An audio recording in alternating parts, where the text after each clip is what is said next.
Я врач, психиатр-нарколог, который вот уже несколько лет занимается проблемами оформления людей в лечебно-профилактические профилактории.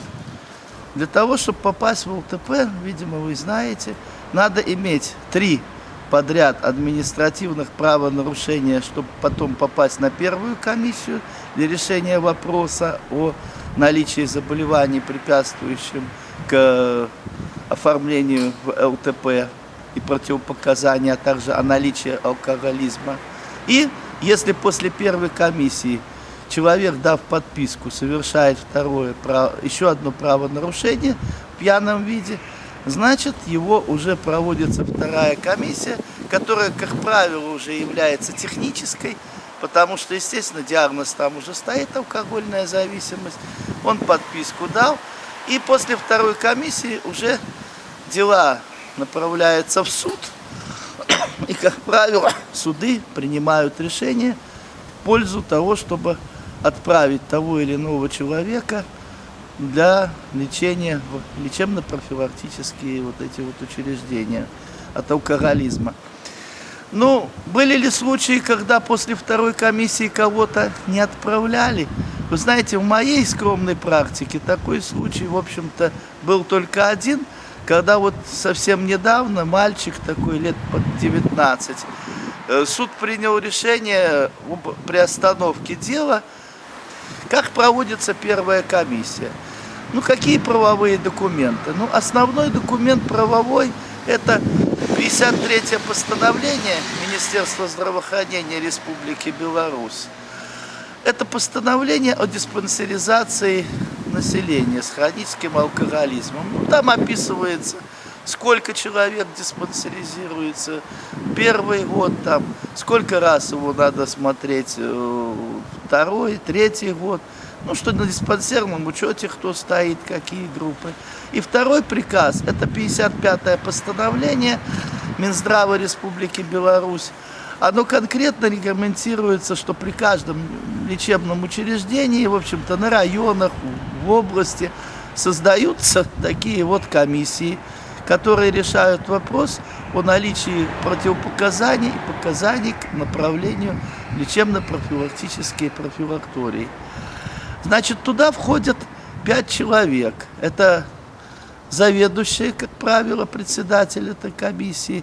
Называется она специализированная наркологическая комиссия, СНК.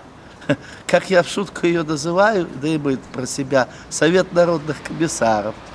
Значит, эта комиссия включает председателя заведующего, как правило, отделением, врача, специалиста-нарколога, туда входит врач-терапевт и врач-невропатолог, ну и секретарь комиссии.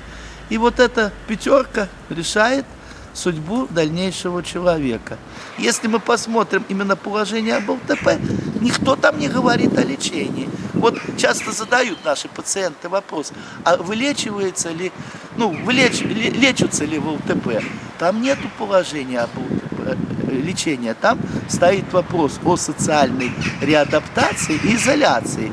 То есть, кстати, перекликается вот с ГУЛАГами, вот с этим. Кстати, там тоже стоял вопрос о реадаптации и перековывание человека на нужное русло. Но идея была неплохая. Но хотел бы вот это, чтобы вы обязательно подчеркнули. В условиях тоталитарного общества и отсутствия контроля общественности за процессом, любая самая хорошая идея у нас превращается в ее противоположность. Что я имею в виду? Общественность полностью от этого дела отстранена. Попасть ни вам, ни мне, даже врачу, в лечебно-профилактический профилакторий с целью посмотреть, что это такое, категорически нельзя. Это полнейшие секреты. Я, кстати, пытался, пробовал. Меня даже на дух туда не пустили, даже врача.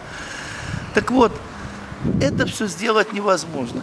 Так в условиях вот такого вот, как бы, закрытости, идея сама стала извращенной. Поэтому я на сегодняшний день, как врач, я являюсь категорический противник идеи лечебно-профилактических вот этих вот профилакториев.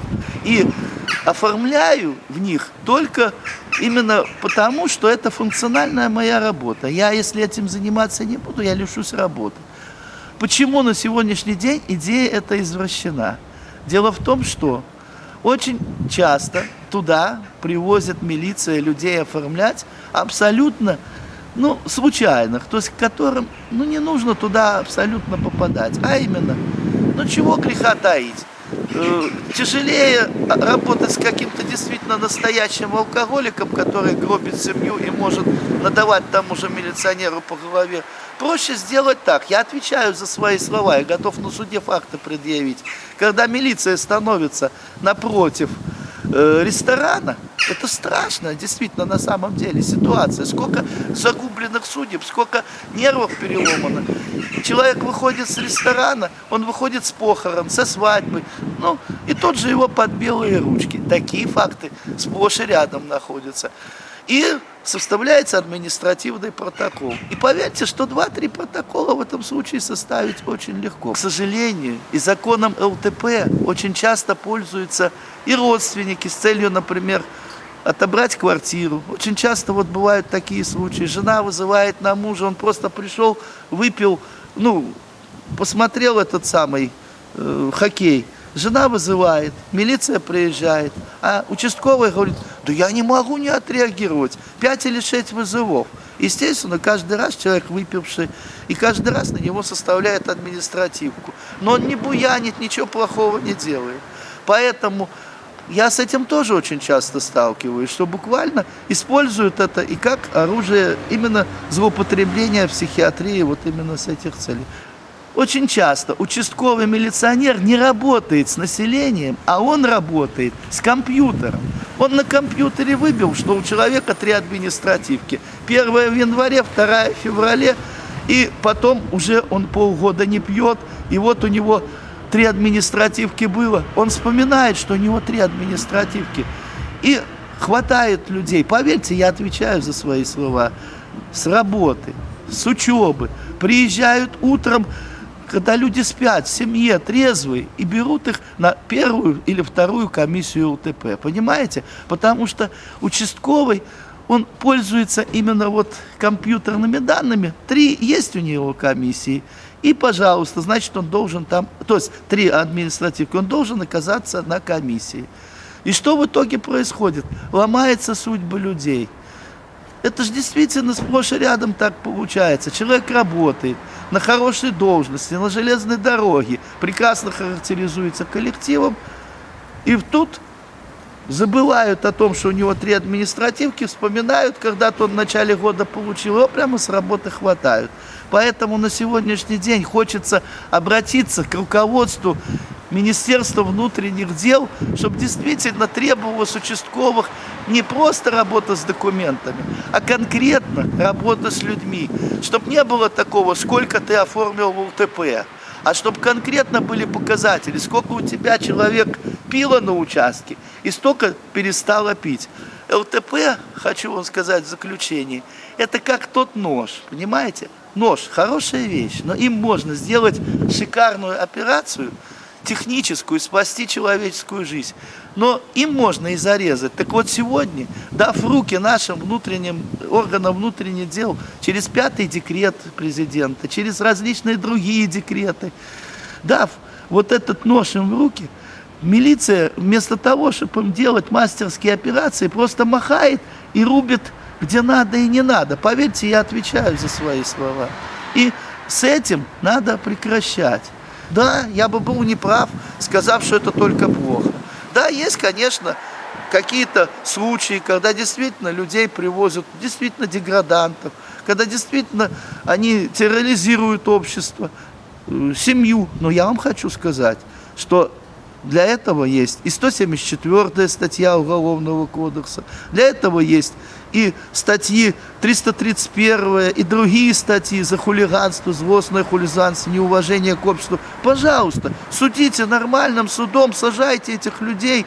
А так получается, да, действительно, люди, просто больные люди, официально признанные, помещаются в закрытые учреждения на год. И причем очень часто это даже хуже, чем учреждения вот эти вот закрытого типа, которые за преступление. Многие, например, мои клиенты говорят, чем идти в ЛТП, лучше мы пойдем на зону.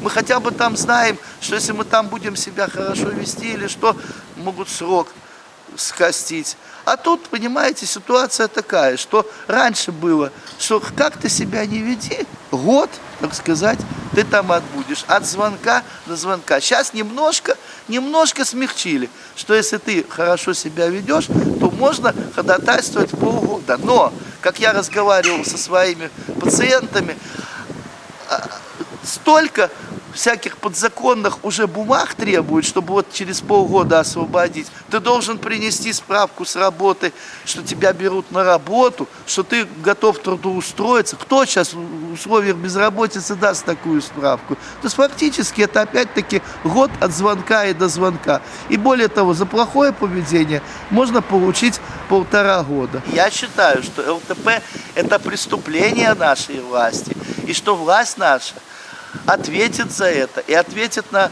международном вот каком-нибудь вот этом суде типа Гаагского трибунала, потому что это на самом деле больше, чем лечит, ломает судьбы людей.